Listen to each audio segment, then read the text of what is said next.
నమస్తే, welcome to our channel. నేను సిరి.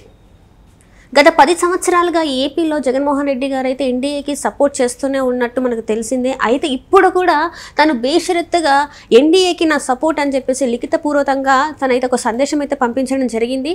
అయితే ఏం జరుగుతుంది ఏంటి అనేది మనకు వివరించడానికి మనతో పాటు ఉన్నారు ప్రముఖ సీనియర్ జర్నలిస్ట్ డాక్టర్ దుర్గవడ్లమణి గారు.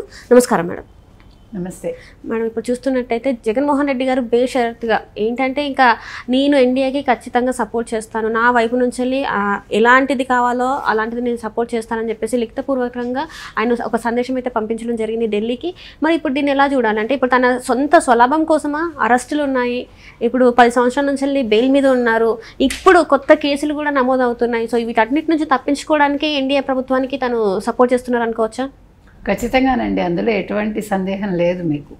ఎందుకంటే మీరు ఇంకో విషయం గమనించారంటే ఇప్పుడు మీరు జగన్మోహన్ రెడ్డి కనీసం తన ఎమ్మెల్యేలతో కానీ ఎంపీలతో కానీ ఎక్కడైనా డిస్కస్ చేశాడు? అతను వాళ్ళతో ఏమైనా ఒక సమావేశం పెట్టుకున్నారు? ఆయన ఏది పెట్టుకోకుండా సొంతంగా నిర్ణయాలు తీసుకుని ఆయన ఇది ఇవాళ నిర్ణయమే కాదు, ప్రతి విషయంలోనూ కూడా ఎటువంటి ఇది చెప్పట్లేదు. ఆయన సొంతంగా నిర్ణయం తీసుకుంటున్నాడు. ఆయన ఈ నిర్ణయాన్ని ఏకపక్షంగా తీసుకోవటం వల్ల ఇప్పుడు మరి ఎమ్మెల్యేలు ఏమనుకుంటారు? ఏ విషయానికైనా ఆయనలో ఎటువంటి మార్పు రాలేదు. మీకు చూసారంటే ఆయన ధోరణిలో ఏమీ మార్పు రాలేదు మనకి. సో ఇంకా నేను అనుకునే ఆయన చేస్తున్నాడు. మన అని ఏ రోజు ఆయన అనుకోలేదు, ఈరోజు కూడా అనుకోలేదు. ఆయన మీరు చెప్పినట్టుగా ఏకపక్షంగా 2 రోజుల క్రితమే ఎటువంటి కండిషన్స్ పెట్టకుండా అన్కండిషనల్ సపోర్ట్ చేశాడు ఆయన. అంటే ఇప్పుడు మరి చంద్రబాబు నాయుడు గారు ప్రమాణ స్వీకారం చేసిన 2వ రోజే ఆయన ఏం మాట్లాడారు? మీరు ప్రత్యేక హోదా మీద ఎందుకు అడగలేదు, ప్రత్యేక హోదా ఎందుకు డిమాండ్ చేయలేదు, మీకు ఇంత మెజారిటీ ఉంది అని ఆయన ఆ రోజు అన్నారు. 2 సార్లు ఇప్పటికి ఆయన ఆ ప్రస్తావన తీసుకొచ్చారు. ఆయన ఒక్కళ్ళే కాదు, వాళ్ళ పార్టీకి సంబంధించిన వాళ్ళు కూడా మాట్లాడారు. మరి ఇవాళ మీరు ఏ కండిషన్స్ పెట్టి మీరు మద్దతు తెలిపారు బయట నుంచి? ఆయన ప్రత్యేక హోదా గురించి కేంద్రం ఆల్రెడీ చెప్పింది, ప్రత్యేక హోదా అయితే ఏం లేదు, రాష్ట్రానికి కావాల్సిన నిధులన్నీ మాత్రం కరెక్ట్గా మేము పంపిస్తామని చెప్పేసి చెప్పారు. అది ఓకే, మీరు చెప్పింది నేను కాదని అంటలే. బట్ ఈయన వైపు నుంచి ఈయన అంత ప్రత్యేక హోదా కావాలనుకుంటే మీరు 5 సంవత్సరాలు మీరు అధికార పక్షంలో ఉండి 151 సీట్లు తెచ్చుకునే ఆ రోజు మీరేం చేశారు? 22 ఆ రోజు ఎంపీ సీట్స్ ఉన్నాయి మీకు. మరి మీరు ఏ రోజైనా డిమాండ్ చేశారా ప్రత్యేక హోదా గురించి? లేదు ప్రత్యేక నిధుల గురించి, లేదు రాష్ట్రానికి కావాల్సిన ఎటువంటి అంశం మీదనైనా మీరు దెబ్బలాడారా? ఏ రోజైనా నోరు విప్పారా? ఎప్పుడు చూసినా పాహిమాం అనుకోవడం, శరణ అనడం, వెళ్ళిపోవటం, పనులు చేసుకోవటం. అంటే ఆయనకు కావాల్సింది ఆయన సిబిఐ కేసులు ఎప్పటికప్పుడు వాయిదా పడ్డమే. లేకపోతే ఆయన ప్రతి శుక్రవారం నాంపల్లి కోర్టుకు వెళ్ళాలి కదా. నేను ముఖ్యమంత్రి హోదాలో ఉన్నాను, రాలేనని ఆయన ఆ రోజు ఎక్స్క్యూజ్ చేసుకున్నారు. మరి ఈరోజు ఏం చేసుకుంటారు? ఇప్పుడు సిబిఐ కేసులే కాదండి, ఓ పక్క సిబిఐ ఈడీ కేసులు పక్క ఉంటే, మరో పక్క ఇప్పుడు మీరు చూస్తున్నారు 27 ప్యాలెస్లు కట్టించాడు ఆయన. ఇప్పుడు మైన్, వైన్, తర్వాత శాండ్, ల్యాండ్, ఇన్ని స్కాములు ఉన్నాయి ఆయన మీద. ఇప్పుడు ఈ కేసులన్నీ బయటకు వచ్చాయనుకోండి, ఈయన జైలే కదా వెంటనే. సో ఇవన్నీ తెలిసి ఆయన ఒక భయస్థుడండి, పిరికివాడు మనిషి. అసలు ఇలాంటి వ్యక్తిని ముఖ్యమంత్రిగా ప్రజలు ఎందుకు అనుకున్నారో మనకు తెలియదు. ఇప్పుడు లేకపోతే ఇంత సెక్యూరిటీ ఏంటి, ఈ పరిస్థితి ఏంటి, ఇంత భయం ఏంటి? ఈరోజు యలహంకకి ఎందుకు వెళ్ళిపోయారు ఆయన? యలహంక ప్యాలెస్కి ఎందుకు వెళ్ళిపోయారు ఆయన? ఆయన రాష్ట్రంలో ఉండి ఓ పక్క నిన్న లెటర్ రాశారా? ఏమని? నాకు ప్రతిపక్ష హోదా ఇమ్మని అడుగుతాడు ఆయన. స్పీకర్కి రాశాడు. అసలు ఏ మొహం పెట్టుకుని రాస్తారు ఆయన? అసలు అలా రాస్తాడు ఎవడైనా? అసలు మీరు ఆ రోజు సభా మర్యాదలు ఏం పాటించారు? ఏది పాటించకుండా వచ్చారు, వెళ్ళిపోయారు, 10 నిమిషాల్లో అయిపోయింది. కనీసం స్పీకర్ ఎన్నిక రోజైనా స్పీకర్ని ఆ రోజు ఎన్నుకుని కూర్చోపెట్టే రోజు కూడా సభా సంప్రదాయాలు ఆయన పాటించలేదు. మరి ఏ విషయంలో ఆయన రాస్తారు ఆ లేఖ? అసలు అంటే ఆ లేఖ రాయటం కూడా ఏకపక్షమే. మీరు చూసారంటే ఇప్పుడు ఈ లేఖ అసెంబ్లీ ఇప్పుడు కేంద్రానికి ఎట్లా లేఖ రాసి మేము సపోర్ట్ చేస్తామని అన్నారో, నిన్న స్పీకర్కి రాసిన లేఖ కూడా ఏకపక్షమే.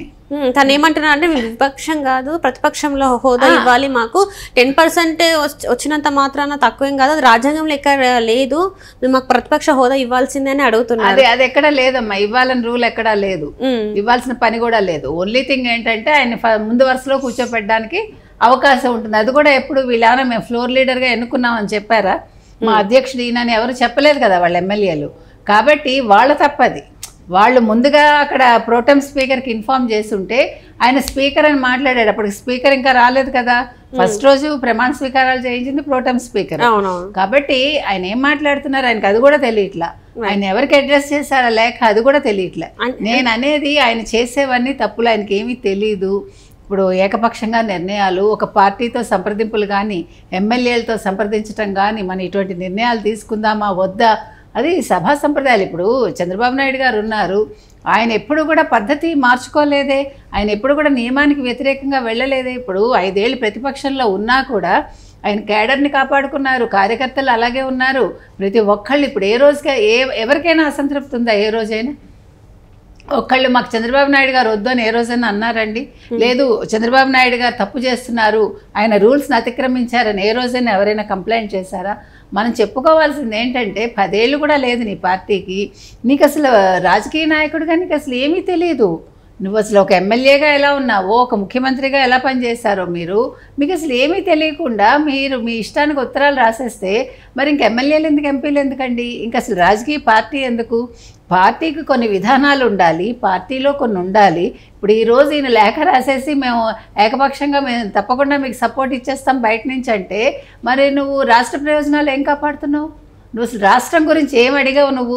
అంటే ఇప్పుడు 5 సంవత్సరాలు మీకు అధికారం ఇచ్చినా కూడా ఒక్కరోజు కూడా రాష్ట్రం అడగలేదు. ఏపీ రాజధాని నిర్మించలేదు పూర్తిగా, అంటే సగం అయిపోయినా కూడా అవ్వలేదు. పోలవరం ప్రాజెక్ట్ 75% అయినా కూడా 30%, 25% చేయాల్సిందే, అది కూడా చేయలేదు.